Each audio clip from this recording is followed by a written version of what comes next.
All right, Penn State fans, happy Wednesday, September 3rd. It's time for BWI Live. That's Thomas Frank Carr.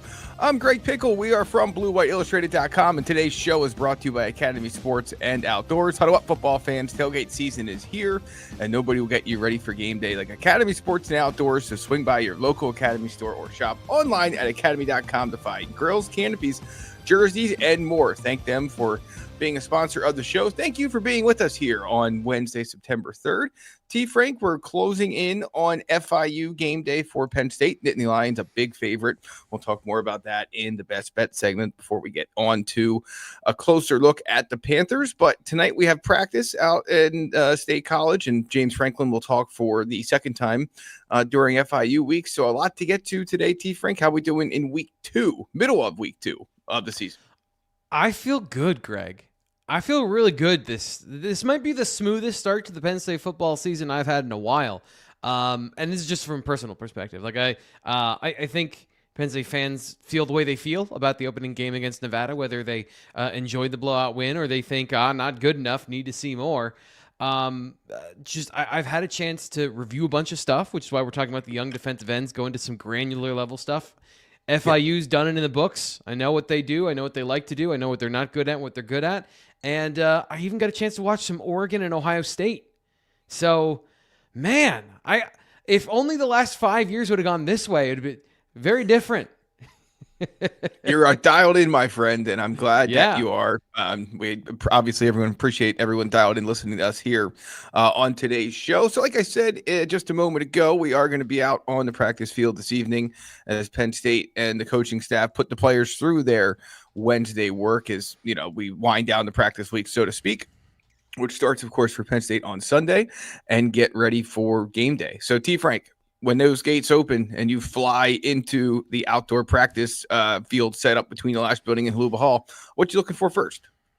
Yeah, the position I probably look at the least, because for the last 4 years, it's been Katron Allen and Nick Singleton. Let's move on next, please. But the running back position, I think, is important because we're still having the conversation about who's the third running back. So who's RB3 this year? We didn't see Cam Wallace at practice last week, and then he's the starter after the stop too.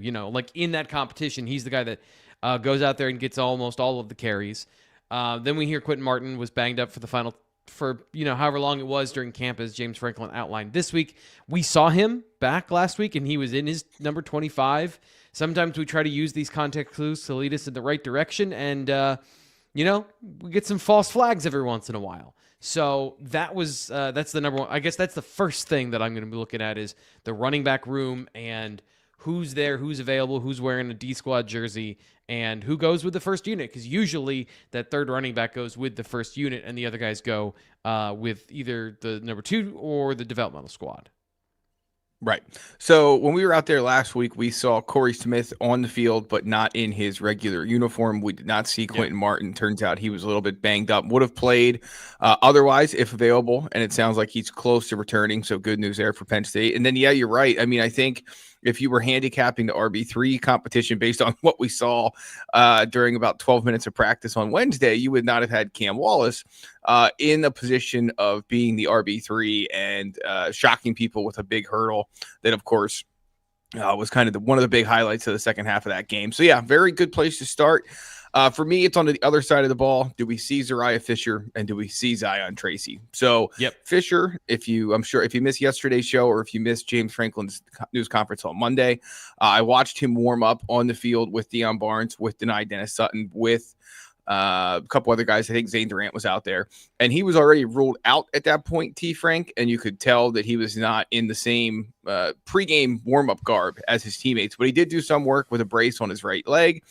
Penn State, I kind of got the impression, and I didn't get to listen to you guys yesterday, but kind of got the impression that they were just playing this one cautious, and they should with a guy who has the history that Zariah Fisher does. You don't need him until Oregon. You got to get him game reps before then. But if you're not sure, and Penn State thought that they were going to be ready for him to play, they were not. So I think he's close. Curious to see if Zion Tracy is in the same boat for Penn State, and you'll get an indication of that tonight over at practice. And then obviously, that plays right into that running back conversation of who's there, who's not, who's available. And certainly Penn State is in a position this week where it doesn't have to rush guys back if it doesn't have to want to, so on and so forth. But at some point, you would like to see those guys out there this week or next. Yeah, and Zion Tracy's a guy that not only was he not out there for the first game, but wasn't out there for spring. Like, apparently he did a lot of really good work in the summer and kind of locked down that role. And I am curious, after watching the safety rotation, how much of it was Zion Tracy locked down that role and how much did they need King Mack because of the way they were going to use the safeties.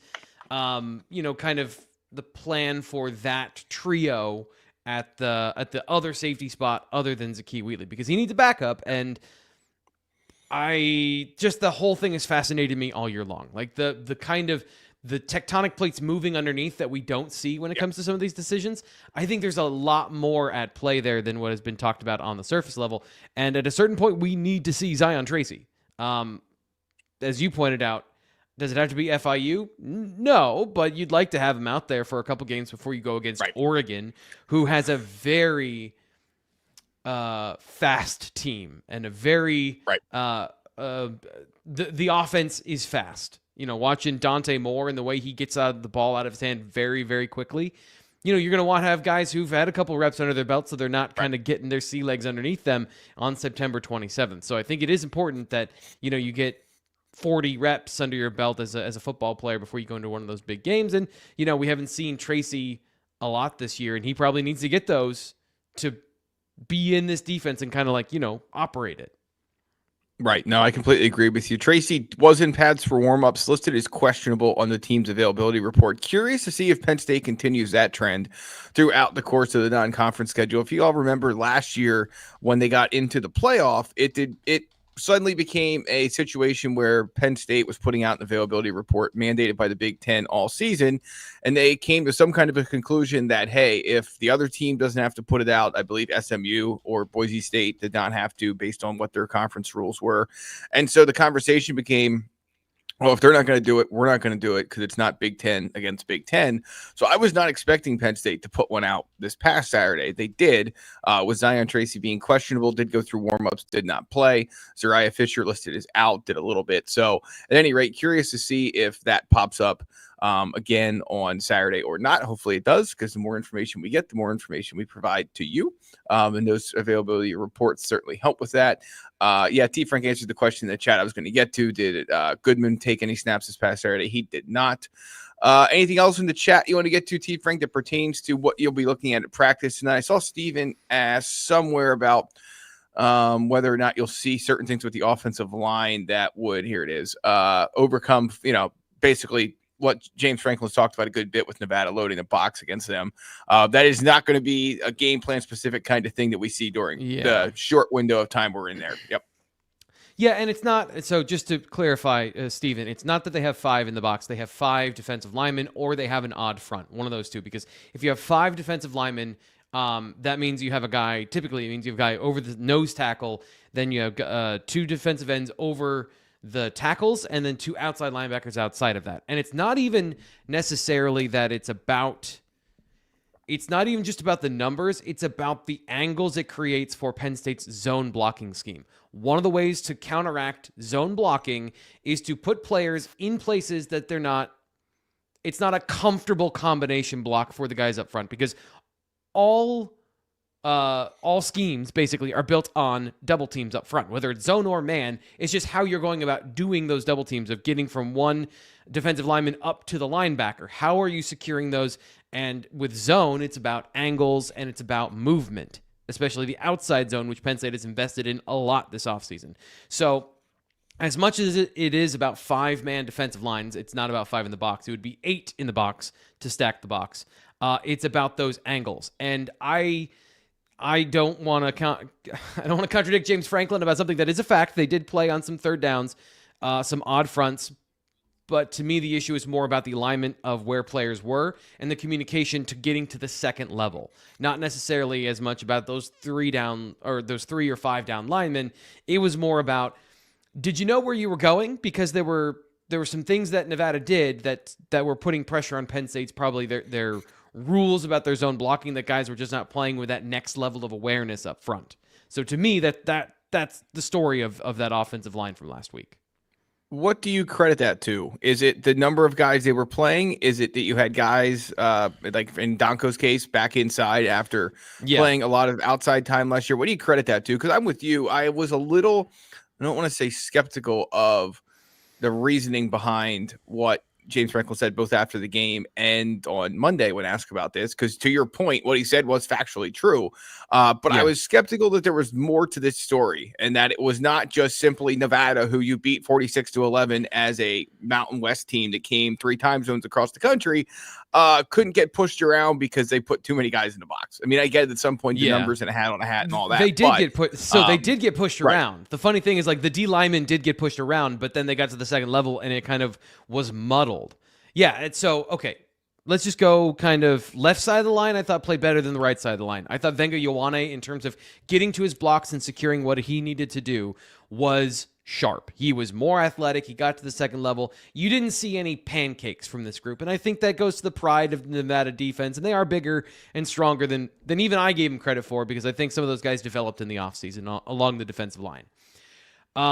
The right side of the offensive line, Anthony Donko coming back from injury and playing inside. I asked him this during the offseason or during training camp. And I even, on the other side, asked Xavier Gilliam a similar thing, of a guy who moved from D end to D tackle. And he said, the number one thing he said is it happens faster on the inside. Once you realize that, and you have to play with a bit more urgency, there's less, and as Anthony Donko put it, there's less time for you to think and adjust and correct a mistake. I think Donko was just getting used to that speed on the inside. So he wasn't as aggressive as you would want a lineman to be on the interior. He's also coming off of 2 major injuries last year. So I think that there's just an acclimation period for him. I thought Nolan Ritchie struggled. A lot of it, the thing is, a lot of this is mental. This is not a physical issue. This is a mental sort of like clarity and I don't want to say lack of execution, but lack of awareness to then create more decisive movements among the offensive line. I think that's easy to correct with game footage and this non-conference season. So if you're asking me, are you worried about this? I'm not worried about this yet. I do think some of the younger guys, some of the guys that came in later, they did not play up to the level of maybe the hype.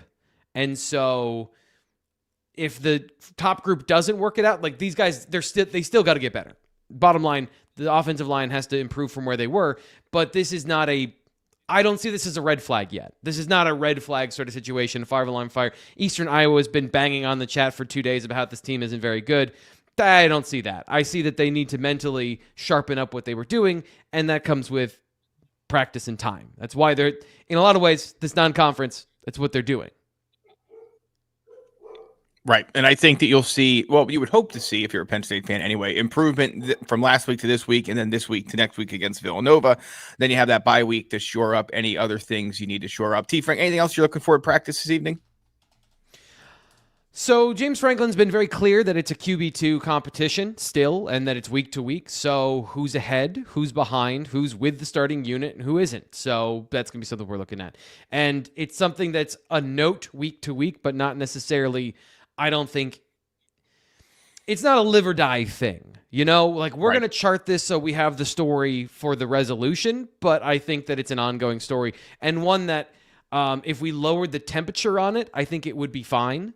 Because it's not necessarily, again, I just think like if something happens to Drew Aller, it fundamentally changes this season. And there's nothing you're going to do about that, whether it's Jackson Smolik or Ethan Gronkmeyer. So it is what it is.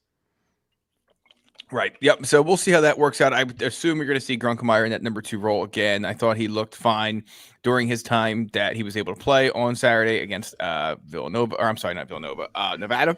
And we'll see how Penn State splits those guys' reps up moving forward as Penn State prepares to finish its non-conference season with FIU and then Villanova. Speaking of FIU, are you interested in going to the game? And if you are, do you want to maybe go for free?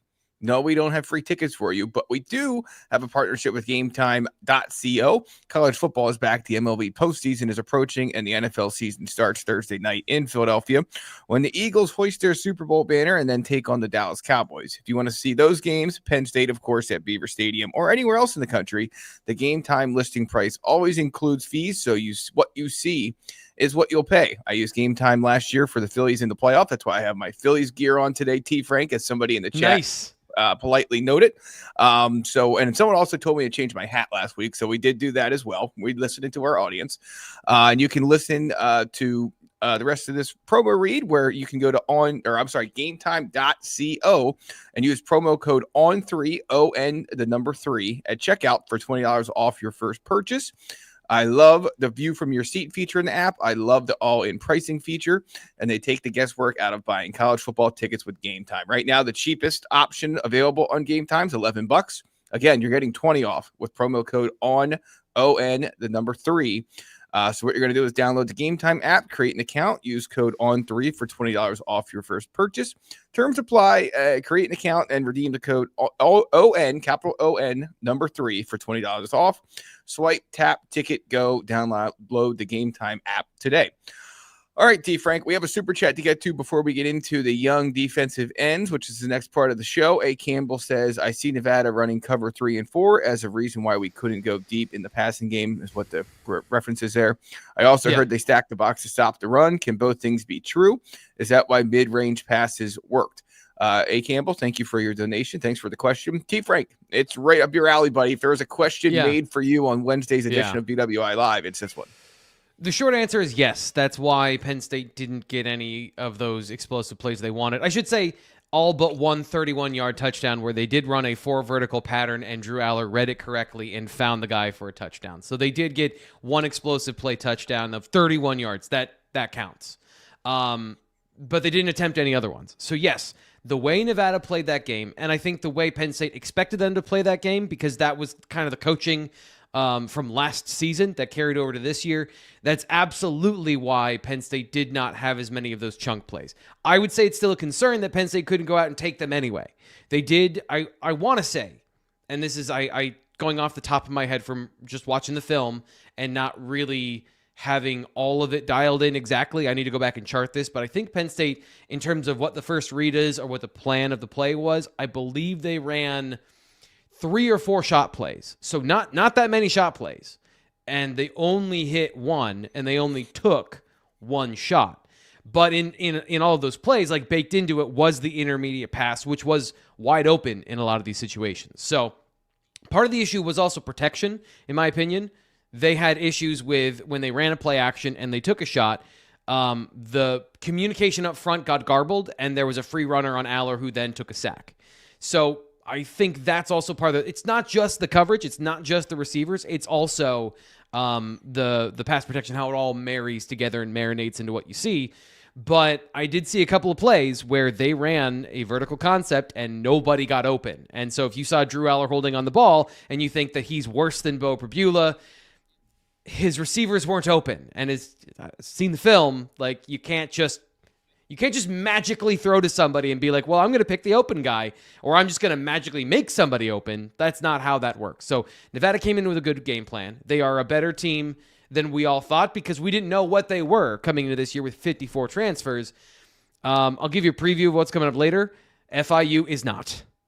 FIU is the opposite of the way Nevada's coached. So if you're worried about some of those things, now from the run game perspective, what we said about the run blocking, I think still holds. Yes, they were dropping an extra safety into the box, but a lot of that was taking away the screen game, which Penn State was heavily using with Treber Pena and with some of their other players, Nick Singleton on the edge. So I don't think that necessarily it was stacking the box. I didn't get that sense. Now,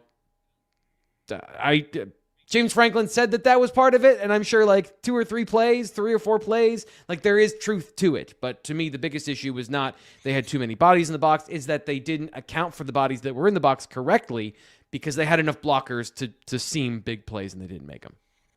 Yeah, my biggest takeaway is that Penn State fans did not really enjoy it. Not all of them, not all of you listening, not all of you watching, not all of you joining us via replay, not all of you over at the Lions Den message board or what have you, were unhappy with the way Penn State was sort of put on a pedestal this offseason and given a lot of praise this offseason. I've just sensed, T. Frank, starting with the in-game thread inside the Lions Den at bluewhiteillustrated.com, which you can access for joining You can access for $1 for the first week and then build annually from there. And we'll throw in a complimentary subscription to The Athletic as well for the first year.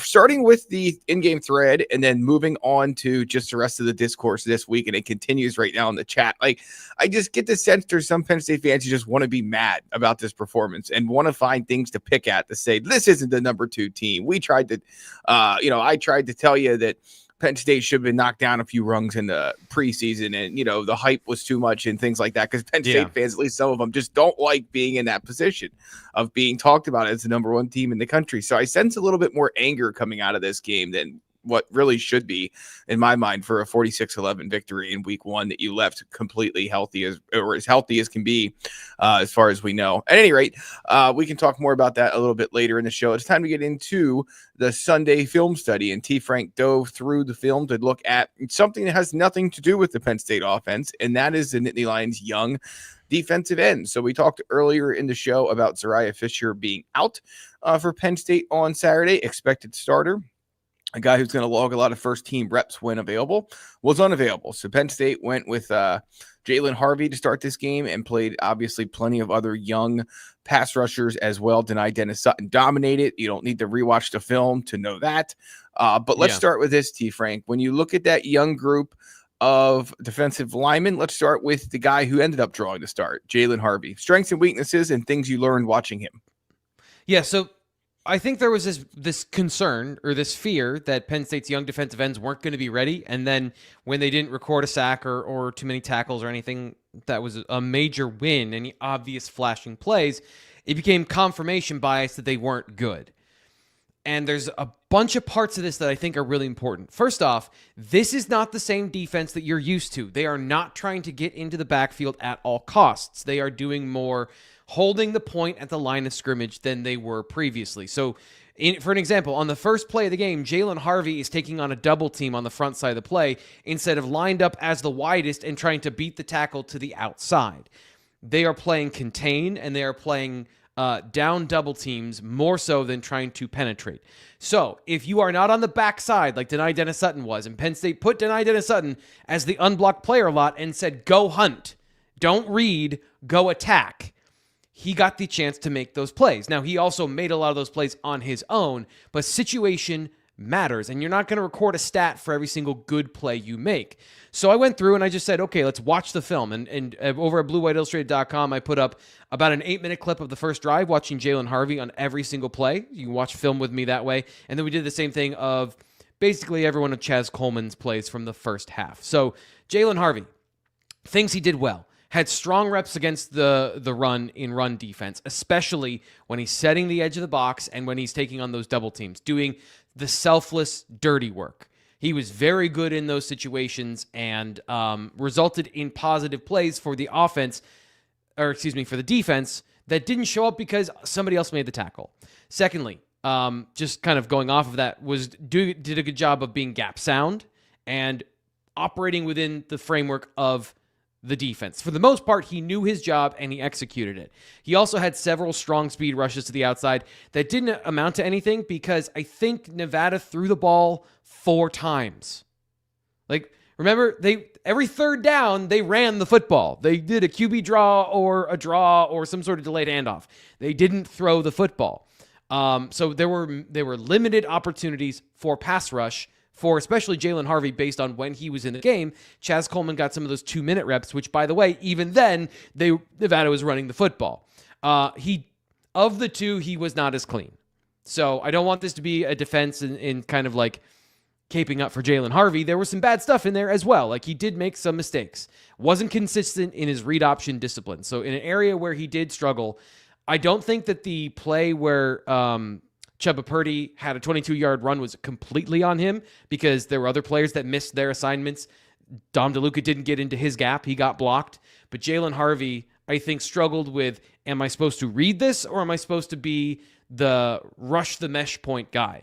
Based on what we saw from the other players, Penn State wanted them to rush the mesh point, but they made that decision kind of in-game. And so Harvey, a couple times, was a little hesitant of, do I rush? Do I attack? He had a little bit less conviction in some of those movements, which I think he expanded the gap a couple times and gave Nevada a running option. He also didn't have as many pass rushing opportunities, but if he didn't have the edge just based on alignment, there was one play where he had a tight end to his side and he just kind of rushed straight down the tackle. Didn't really have a good move. And I think of the two, he made less of an impact as a pass rusher. Now, we've seen him be good at that against teams that actually throw the football. So let's just put a pin in that in terms of like TBD. We've seen some promise from him in the past as a true freshman. But that's kind of the nutshell of what he did. Chaz Coleman, on the other hand, is a freshman. He's 18 years old. I thought he was exceptional for a freshman as a pass rusher. Drew a holding penalty because of the way he attacked that rush, where he tried to do one thing and then course corrected and came back outside and drew a holding penalty. I put out on my social media his spin move, which again, Penn State defensive ends don't try spin moves. They go with the basics and they try to execute them at the highest speed possible with the best technical ability possible. So Chaz Coleman is operating multiple pass rushing moves as a freshman in this game. You just don't see that from freshmen Penn State defensive ends, let alone defensive ends at Penn State. Now, from the consistency standpoint, I thought he looked a little bit light in the pants. There are a couple times, especially early in the game, where he got thrown around a little bit. But after that, I thought he adjusted and had decisive wins in the run game. So a little bit of up and down in terms of you're going to deal with that as an 18-year-old freshman who's 246, sure. But he hasn't been through a full cycle of Chuck Losey turning him into another cyborg defensive end. Right. He's going to be 255 or 250 of totally lean, explosive muscle. But he's just not quite there yet. Despite that, super high football IQ. Knew his assignments and kept his head up, so when he did make a mistake, he recovered really well. So there were very few true losses for him on tape. Now, the biggest thing for him was pass rush contain, where there was a blitz in the red zone. He allowed Chubba Purdy outside, and there was one play where he drew the holding penalty, but he gave up contain on that particular play. So were they bad, or were they as bad as the internet wants to say? No. Like, the narrative here is wrong. Did they have some flaws? And should you be a little bit nervous that they're young? Yes. But in terms of their down-to-down execution, I actually thought both of those guys were good. I've seen worse from Penn State defensive ends in the past. Especially, I think Coleman played with a really high football IQ and didn't make many mistakes that were obvious that cost his team. Now, Harvey was not far behind, but did make more of those. So if you wanted to make an argument about, those Penn State young defensive ends aren't ready, maybe you got a couple of those from Jalen Harvey. But I thought Chaz Coleman was great, and I thought Jalen Harvey was good. So I don't believe the internet when they tell me that those guys weren't any good on Saturday and that they're a huge liability. We'll find out when they play better teams. Like, as always, this is a what happened, not what is going to happen. So there you go. Yeah, no, I'm with you. I think you can only evaluate what you saw. Yes, I get it was Nevada. Yes, there's a obvious grading scale adjustment that comes along with that. I thought those guys were fine. I was certainly not expecting, to see an experience like a Dani Dennis-Sutton performance from any of them. I guess is probably the best way to put it. Like, I think we all should have known that it was going to take some time, some work, some game reps to get these guys up to speed and to a point where they are making the kind of impacts that every Penn State fan wants them to make. I think that one of the things that Penn State fans need to be careful of, and we also need to be careful of, T. Frank, is going back to and not saying we've done this, but just I've seen it across the internet a bit, relying on the Max Granville performance and effort from a year ago to assume that every first-year defensive end is going to do that. Certainly he is one of a kind. That injury is a bigger deal than people realize or have discussed when it comes to just evaluating this defensive end room overall. But yeah, I'm with you. I thought Coleman was better than Granville was last year. Like, in this game, I thought Coleman was better than Granville was last year. And like, that's saying something because Granville came in and was pretty good for a guy that was 18. Their situations are totally different. But I really thought, like, if you're talking about Chaz Coleman as a guy who didn't play well, I don't know what you're talking about. I have no idea what that's about. Well, we'll get to see more of him this Saturday at Beaver Stadium. Any final thoughts on these young defensive ends, T. Frank, before we get into the second half of today's BWI Live? So now some of these are the numbers here are not completely 1-to-1, but I just want to give this as one final stat on Chaz Coleman. He rushed the passer 11 times. He had 4 pressures. So that's roughly 40% of his rushes. He's getting a pressure.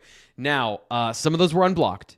But I think that if you're talking about productivity and in terms of per snap, for a debut, I don't think he can get much better. I mean, other than getting the quarterback on the ground, which he should have done a couple of times.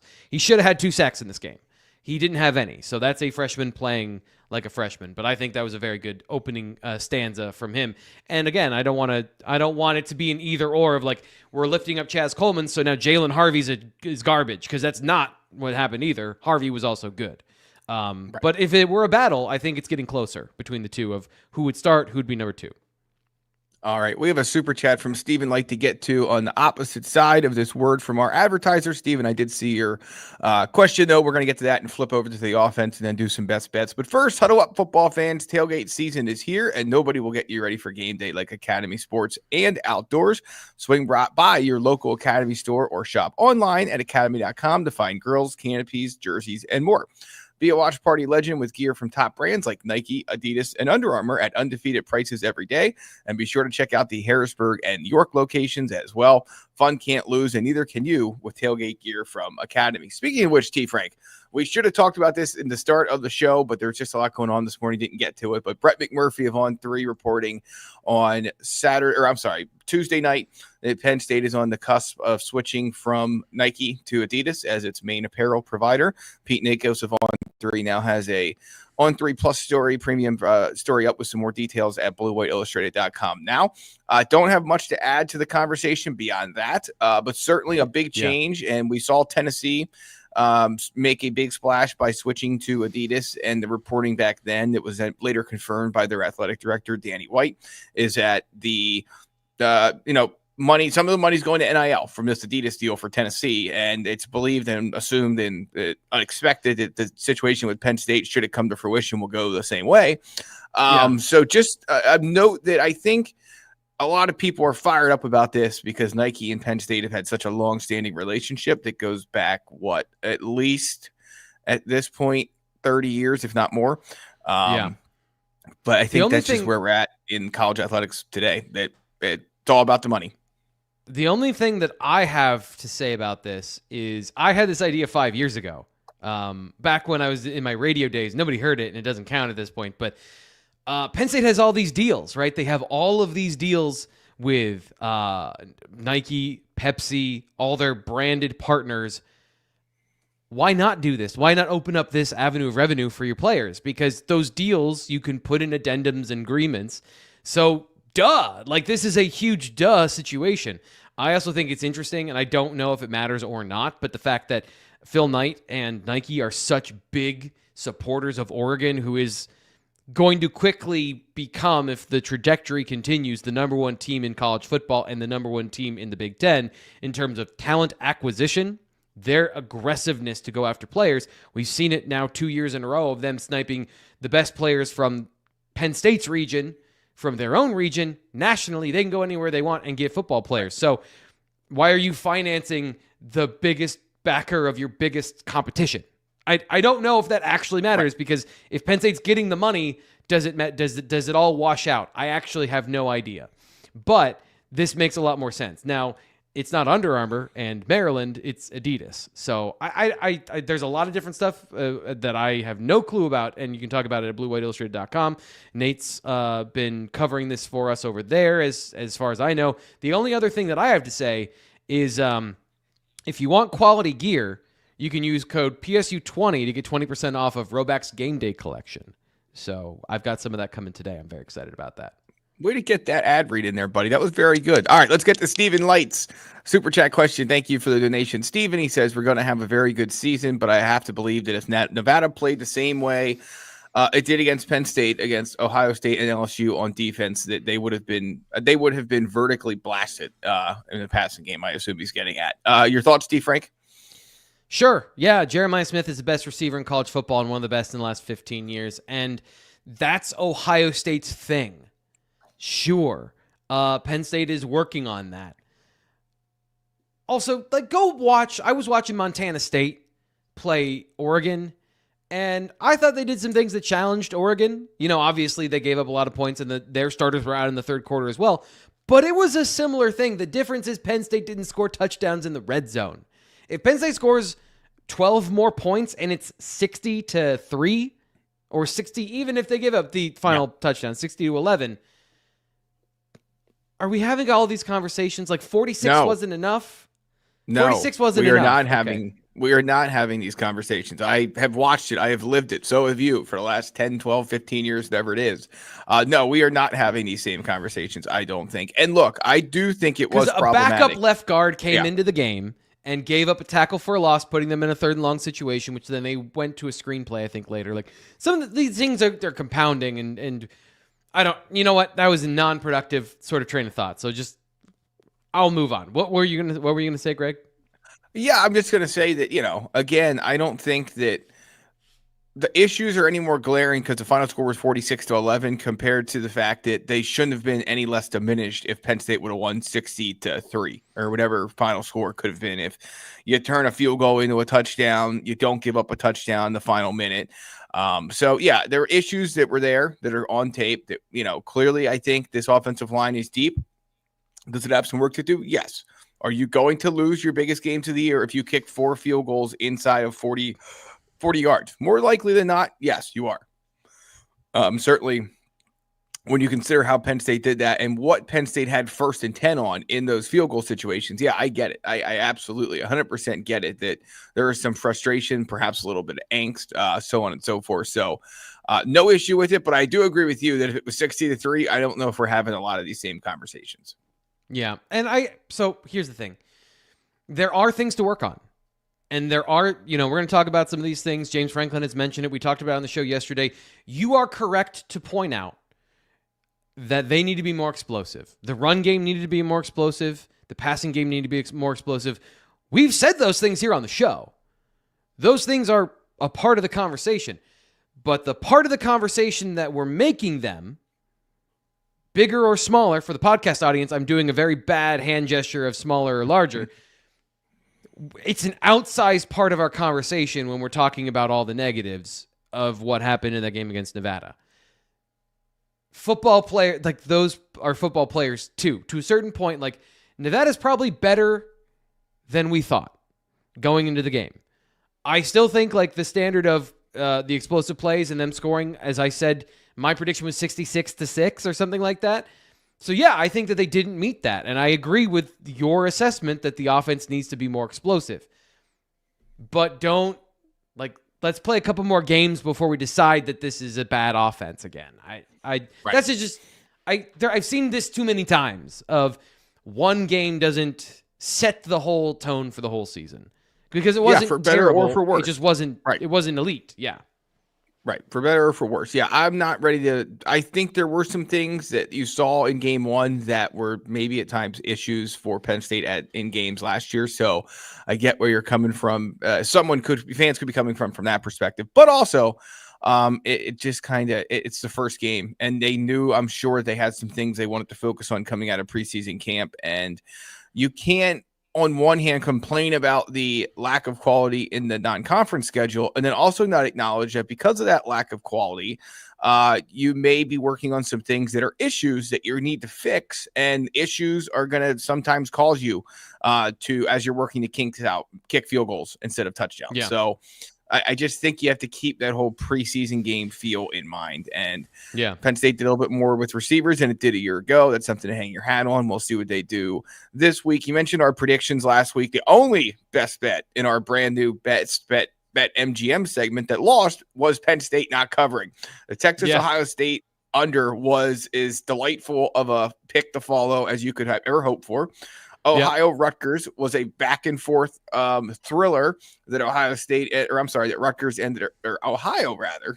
could end up getting inside the number they did. So the only one we lost was Penn State on that last touchdown. But what are you going to do? Which is rare. Yeah, which is rare for Penn State not to cover. So yeah, I'm excited to see what you have in this week's edition of Best Bets, because Greg, I knew when we started doing this that you were going to be on it. Like, this is going to be a good thing we do for the rest of the year. Yes.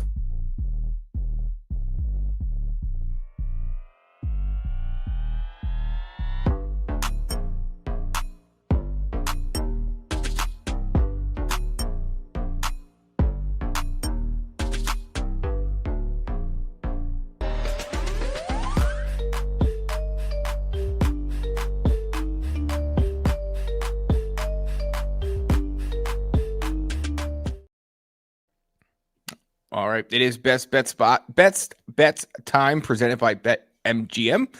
Use bonus code ON3, ON3, same as that code for game time, and you will get up to a $1,500 first bet offer on your first wager with BetMGM. Here's how it works. Download the BetMGM app and sign up using bonus code ON3, ON capitalized, and then the number 3. Deposit at least $10 and place your first wager on any game, and you will receive up to $1,500 in bonus bets if your bet loses. Just make sure you use bonus code ON capitalized ON3, number 3, when you sign up. All right, T. Frank. So as you mentioned, let's start. I'm going to mix up the order that I had these listed because actually, no, that's going to mess up the way we go into the end of the show. So I'll just stay with the order we have. First one for me this week, I am going to an opponent of Penn State from last year, SMU, who is going to face Baylor this weekend. And the SMU, the game is in Texas, obviously. It's at SMU. The Mustangs are a 2.5-point favorite, and I think they cover this pretty easily. And I think that when I look at Baylor and what it was able to do in week 1, I look at what SMU was able to do in week 1. I think that, to me, this number should be over a field goal. And if I can continue to get it at under a field goal, which at BetMGM right now I can at -2.5, I'm going to do that. So I just like SMU to win this game by more than a field goal. Don't have a lot of fancy stats for you. It's week 2. I don't know if those stats really make a whole lot of difference anyway at this point. Just saw what I saw from both teams in week 1 and the rosters they have. And I think that this is an SMU team that gets the job done in a spot, T. Frank, that can only help it when it comes to trying to get back into the college football playoff. So I have not kept up with Baylor in a while, probably since Matt Rule was there. So you're thinking SMU can cover this? You think Daniel Jennings is good enough, and they've retooled? Because their run game was pretty good last year. I forget the name of the running back, but the converted receiver, I think he's going to be good in the NFL. Like, as long as he can get big enough to play between the tackles, that's an element of their team last year that I thought was super underrated. So you think they can score enough points to get over top of Baylor in this one? I do. Yeah, I do. I think that when I look at Baylor, I just have questions about all of the talent that they have there. I really like Kevin Jennings as a quarterback for SMU. I really like what he brings to the table, and I don't think what he did in a freezing cold Beaver Stadium last year was representative of, what he is as a quarterback. So I'm going to go with SMU. The only thing that would worry me is it seems like the whole world likes SMU, but it kind of just is what it is. We're going to be with the rest of the world and hope that that does not lead to our doom. So we're going to go SMU -2.5 at home. Rivalry game. Yes. I like this. I like that you picked this one. Iowa State, Iowa. What are you looking for? Yeah, so if you missed the start of this segment last week, there's really a 3-pronged goal here. It's to pick a random game that is not maybe the game of the week. It's to pick the game of the week, which you could argue that this one is. You could argue in some other ones too. And then we're obviously always going to pick Penn State. So going to Iowa State. This game has been won 4 straight years by the road team. I am calling for that to end. And for Iowa State on the money line, -155 at BetMGM. You can currently get the point spread, I think, for 3.5. I didn't care for the hook there. So if I could get it at 3, I'd probably take it. But I am not buying Iowa and its new look offense are going to magically go on the road in this rivalry game and get the job done, and just not buying it. And I'm not the world's biggest Matt Campbell fan either. So it's not that I'm just an Iowa hater and am tired of watching Kirk Ferentz offenses do what they do. I just am not buying it on the road. And again, I think that the fact that this game has been won by the road team 4 years in a row, it's time for that streak to end. And I just don't think Iowa can score enough to win. So I'm going with Iowa State here on the money line -155. And then we wrap up with Penn State FIU. So as you noted, and at the top of this segment, T. Frank, Penn State prior to not covering on Saturday against Nevada was 4-0 in the James Franklin era, both straight up. And of course, they're now 5-0 in that regard.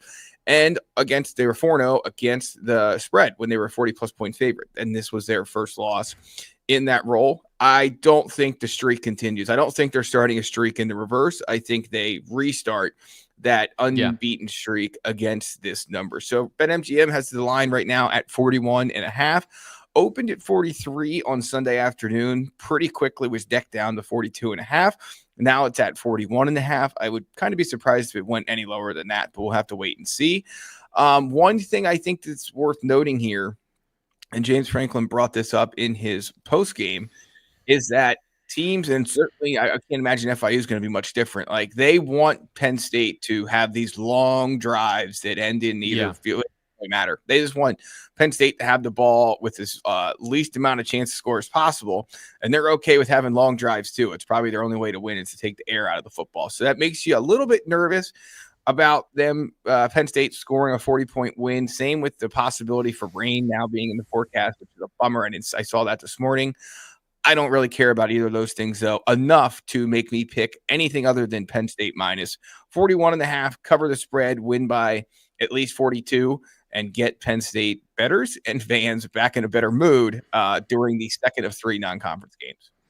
Yeah, so I'm going to just give an opening salvo here on the FIU preview. FIU can't do any of those things you just said. I don't believe after what I saw against Bethune-Cookman that they're capable of doing what you just talked about. So, yeah, I'm with Greg on this one. I will put my useless stamp of approval onto his pick here in the game because I don't know anything about gambling, but Greg does, and so I would trust him. Because if you went 2 for 3 the first week and it was a fluke in a lot of ways where he got the second one wrong, or the third one wrong, I think I'm good with this here as well. So best bets in the books. I love it. Yes. So let's get into one last little disclaimer we have to give before we move on to the Penn State FIU preview. I want to point out one thing in the chat, T. Frank. You made a fan's day. 2 kids, 1 wife, all PSU. Remind everyone listening, and if he had more room to type, he would have also reminded you to like and subscribe to the video and the YouTube channel, but he could only fit in what he could fit in. And he did say hi to T. Frank prior to the pregame show or during the pregame show outside the BJC. Remember, Penn State home games, T. Frank is there before the game and right here on YouTube, both then and then also after the game for the post-game show. So stop by, see him. Be sure to check that out. As you're getting ready for your tailgate or ending your tailgate or thinking about your best bets, we got a quick disclaimer to play about that, and then we're into Penn State FIU talk. See BetMGM.com for terms. 21 plus only. U.S. promotional offers not available in New York, Nevada, Ontario, or Puerto Rico. Gambling problem? Call 1-800-GAMBLER. Call 877-8-HOPE-NY or text HOPE-NY 467-369. Call 1-800-NEXT-STEP in Arizona, 1-800-327-5050 in Massachusetts, 1-800-BETS-OFF in Iowa, and 1-800-981-0023 in Puerto Rico. First bet offer now for new customers only. Subject to eligibility requirements. Rewards are not withdrawable bonus bets that expire in 7 days. In partnership with Kansas Crossings Casino and Hotel. All right, that's our disclaimer from BetMGM with T. Frank's radio voice being put to good use. Now let's talk Penn State FIU. As we just mentioned, Nittany Lions a 40-plus point favorite for this game at BetMGM. Kickoff is set for noon on Big Ten Network. I don't think it's getting enough attention, T. Frank, that this is the anniversary game of Penn State's first appearance on the Big Ten Network. So do you remember 2007, first year of the Big Ten Network? It doubles as the only time Penn State and FIU have met. Nobody remembers that this was the first Penn State game on BTN because they remember the other thing that happened that day was App State upsetting Michigan. But yes. But Penn State was on the Big Ten Network that day. So back on the Big Ten Network again this week, and we're going to start our preview of Penn State FIU with a look at the FIU offense.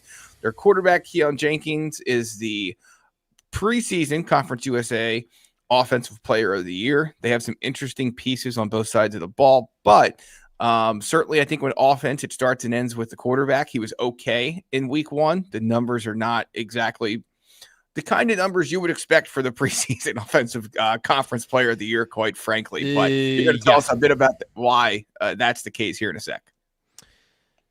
I feel like I'm not on my A-ball today because I think I've just like kind of scrambled my brain watching so much film, so it's coming out.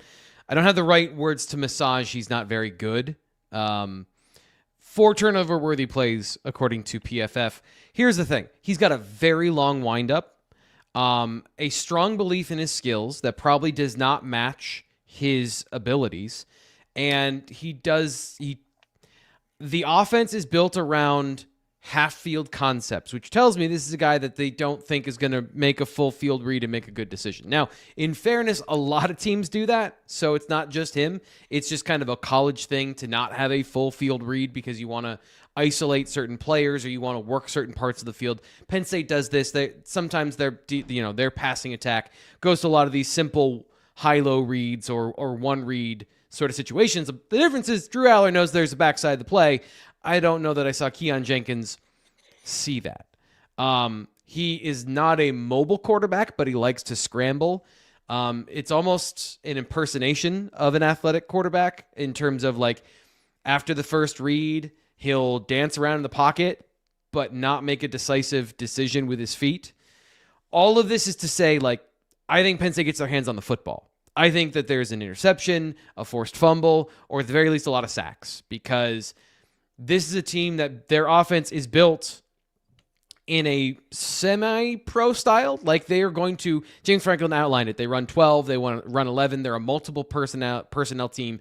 They really want to throw the ball down the field. His average depth of target in the last game was 11 yards down the field.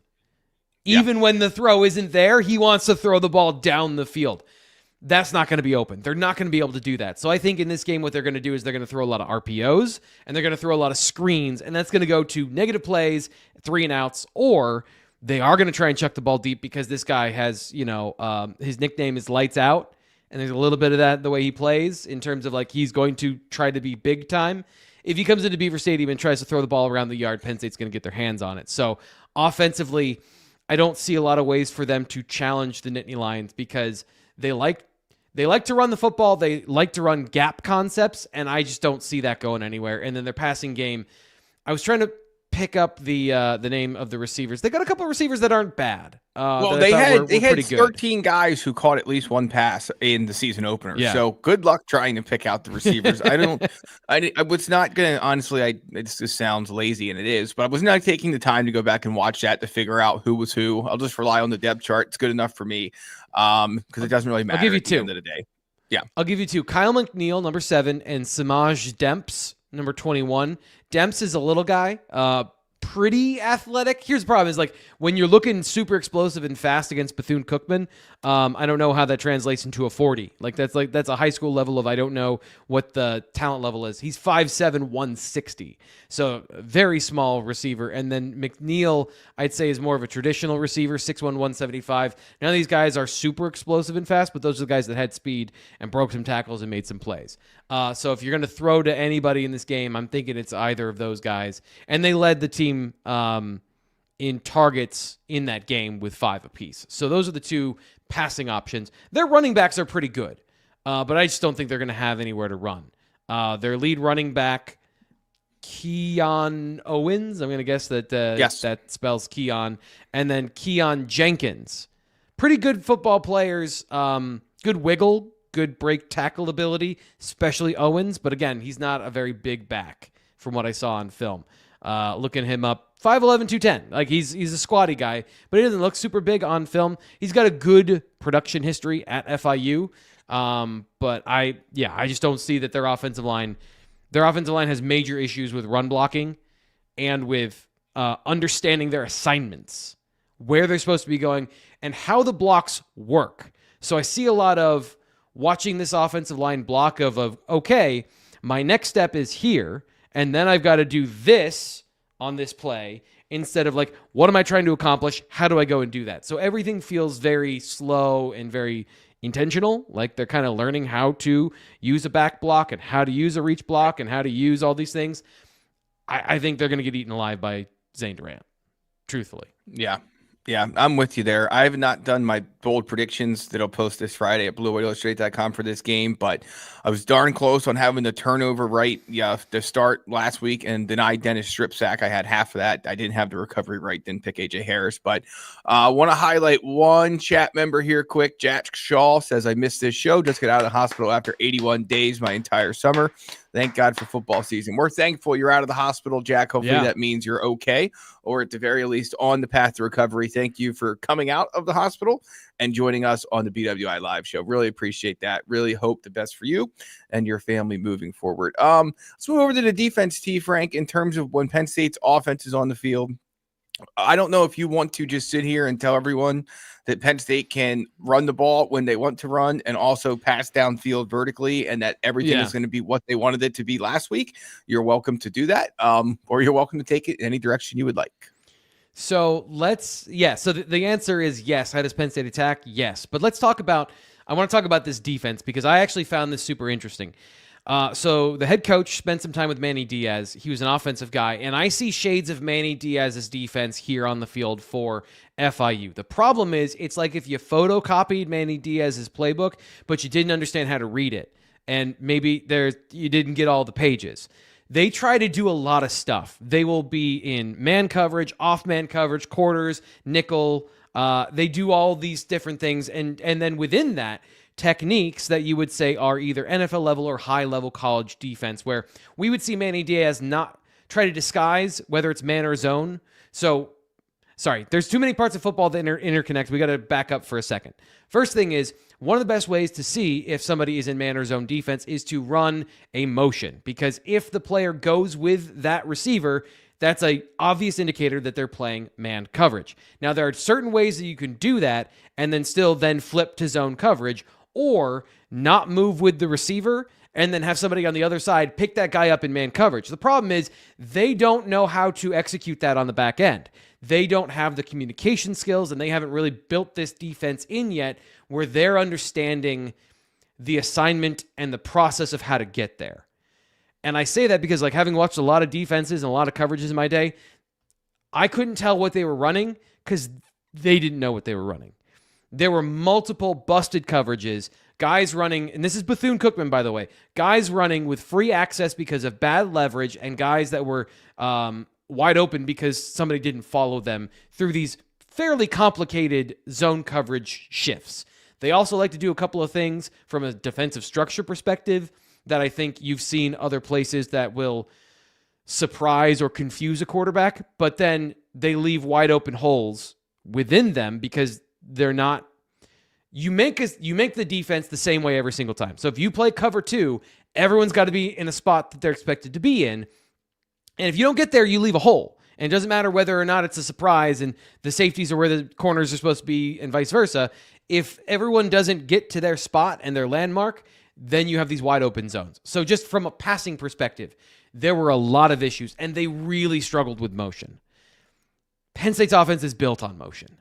It's built on shifts. Everything Eddie Kotelnicki wants of confusing and creating errors on the other team, unless they fixed everything in 1 week and they got their film and everyone knows what they're doing, I don't see how they're going to be able to cover Penn State from a scheme perspective, let alone a talent perspective. They are going to try and keep a lid on everything. They are going to play with 3 or 4 players deep. But they did that against Bethune-Cookman, and they gave up corner routes for explosive plays. They gave a bunch of things that they shouldn't have just from a structural perspective and a guy's making mental errors perspective on the defensive secondary. Penn State should be able to throw at will and get explosive plays in this game. I would be concerned if Penn State's not able to do that in this game. We'll have a further conversation about that afterwards. Terms and conditions apply, like if something happens, and we'll explain all that stuff. But that's the setup for the passing attack. Penn State should get whatever it wants because they should be able to break this defense, which is on shaky ground to begin with from a coverage perspective. In the box, they struggle with contain. They are not good on pulling plays. There were some things that Bethune-Cookman did where they gashed them for explosive run plays. Penn State didn't show a lot of the stuff that happened in the first game. They did not show their full playbook on the ground because they only needed certain things against Nevada. We're going to see different. I think you're going to see a different aspect of this team based on what we saw on film this week. They're going to run more counter. They're going to run more pulling plays, and they're going to, I think, get to the edge easier against this team than they have, against Nevada. Greg, you muted, bud. I am muted. You are correct. There'll be a lot of happy commenters on the post-game show and on the Lions Den message board if that ends up being the case. T. Frank, here's the rundown. Everyone should know it by now, but if not, I love this. Is my favorite one. I was going to ask you this as the final question before we get out of here on this edition of BWI Live, but because there's a couple of these in the chat, and you're in a kind of a feisty mood this morning, so I think it's a good time for you to discuss this. Dave said, I'm sure they have some big plays they're holding on to for big games, and then all capital letters, hopefully. Your thoughts?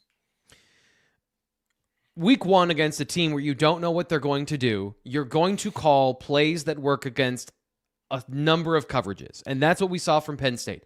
They attacked the weakness of both cover 3 and quarters with outside patterns. But those routes have a specific cap in terms of unless they break a tackle for a big play, you're not going to get explosive. They're not designed to get you 60 yards if you're running an out pattern to the 15 yards down the field. You're running to the sideline. That is a defined break.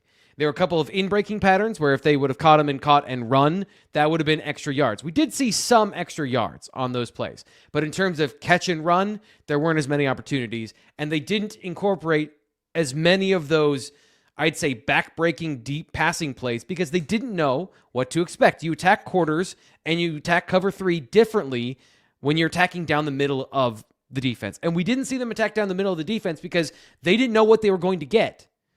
They know what they're going to get from FIU this week based on week 1 film. So I would expect there to be more of a focused game plan on how this particular defense works because they're not going in with no information like they were against Nevada. It's not that they were hiding things. They chose the plays that they felt like would work against multiple opportunities that they would be presented with. I think this week you have more specific stuff we just outlined. I think counter's going to be a part of the playbook because they're going to see more of those things that will present explosive plays that way. And had they known Nevada was going to run a 5-down front, they would have put counter in because that is the answer to that front. They didn't know that because they didn't do it at all last year, and you can't prepare for things that aren't on film.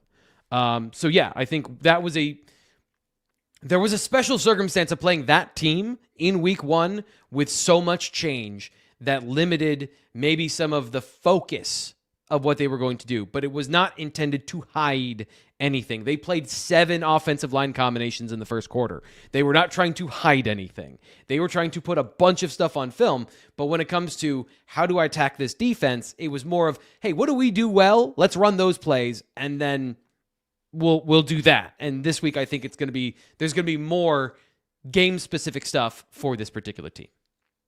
All right. Well, here's the plan, folks. Tomorrow, Sean Fitz and Ryan Snyder are back with T. Frank for the BWI Live Thursday recruiting show, which will also feature the guys giving out their picks and predictions, where you can also find them at BlueWhiteIllustrated.com on Thursday. It's $1 for the first week, and then you'll get a full year of access to The Athletic as well. So join us at BlueWhiteIllustrated.com.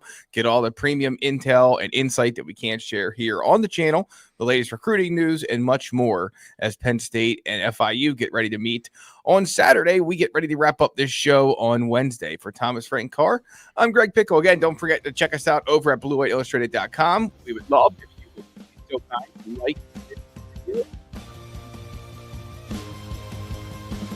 It's been another edition of BWI Live.